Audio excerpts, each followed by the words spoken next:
hope you enjoy this video. This video is going to outline how to boil rice to get the perfect rice each time. This is me just sharing which method I use that works each time to make sure my rice is not stodgy or stuck together. So yeah, I hope you enjoy this video. Take care everyone. So tonight the rice I'm going to be cooking is this golden basmati rice, but sometimes I use just an easy cook rice. It doesn't matter, the method remains the same. It doesn't matter what rice, and it doesn't matter how much you put in. There's no measurements with this method, so I'm just going to put in how much I want to make for tonight. So this is how much I've put in. I'm just going to boil the kettle full with water. So I've just added in almost a full kettle's worth of boiling water, and I'm just going to heat this through on quite a high heat. So again, I haven't measured the water exactly, so if you watch along you'll see how I do this. So I'm literally just letting the rice boil away, and then basically it will like part boil and all the starch will come out into the water, and I'll let the water like absorb down until it's like just under the surface of the rice, and then I'm going to rinse the rice quite a number of times, and then I'll keep draining off the starch that keeps coming out in the rinsing, and then I'll put it back on the hob with the water drained out, and then add some salt and then put some freshly boiled water, but I will show you this. So as you can see, the water's getting very starchy now, and that's what we want, because we want to draw out all the starch into the water, that can be rinsed away. So now you can see the water's gone under the surface of the top layer of rice, so that's what I was waiting for it to do. I'm just going to give it a few more minutes just to boil off a bit more water, and then I'm going to start the rinsing.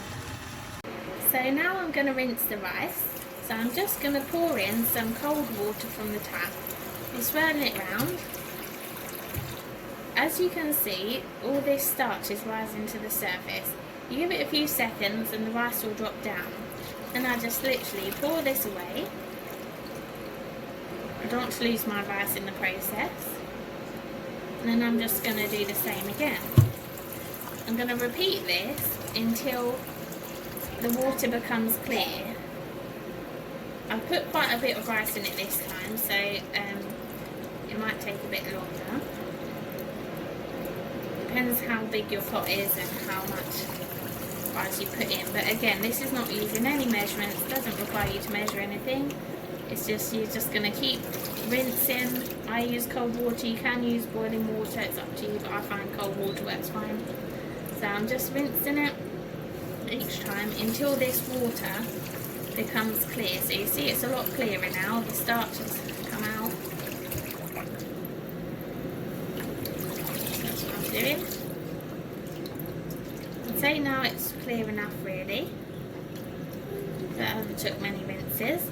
So now there will still be some water left in here, but that's fine.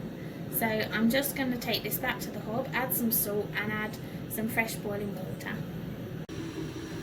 So now I've added some salt, I'm just going to add in boiling water.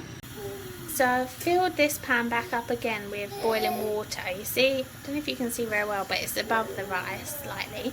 So now basically I'm going to leave this on, it's like a medium simmer, until all the water has gone right down to the bottom.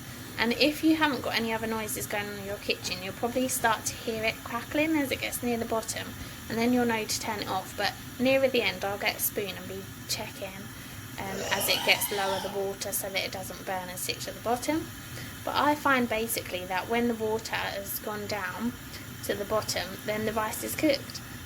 You can always do a taste test as it sinks down to check that it's soft enough. If it's starting to get a bit too soft, or you think it's fine as it is, then you just drain out the remaining water, put it on the hob for a few seconds to dry up those last droplets of water, and it's done. It's always best not to put too much salt and then add salt later, rather than putting too much salt, but over time you'll just get used to judging how much you need for how much rice you're doing.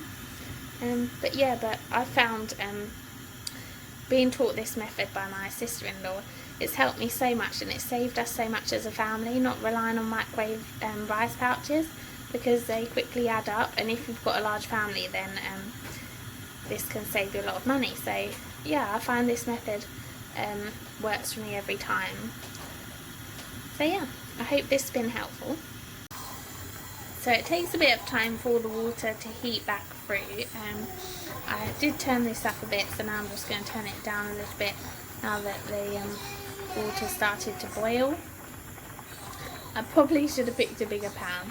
We're having an issue with one of our other pans at the moment. It's like the lining's coming out of it. It is a bit old, to be honest, so yeah, that's why I've switched pan, but I normally use a big one for rice. But yeah, so hopefully this won't spill out.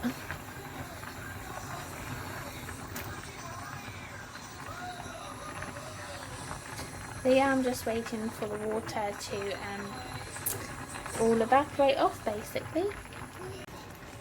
So it's bubbling away. When you can't really see the water anymore, you can get a spoon and just dig in at the side to just check if the water's reached the bottom yet or not. When it's reached the bottom, that's when you need to watch it a bit more closely, that it doesn't totally run out and then stick to the bottom. So this is what I mean by digging a little bit down the side. You can see then where the water's reached. So you have to keep digging down just to trace where the water is. But look how nice and fluffy this rice is now, and it's not stodgy, it's not stuck together, it's just separating nicely. So yep, it's almost at the bottom. I don't know if you can see it very well. So we're getting there now. So it's starting to crisp now. Right at the bottom there's no more water left. So that means it's done, it's ready. So this is ready to serve now. I'm going to turn off the heat. So this is my perfect fluffy rice. It's not stuck together, it's not stodgy. Yeah.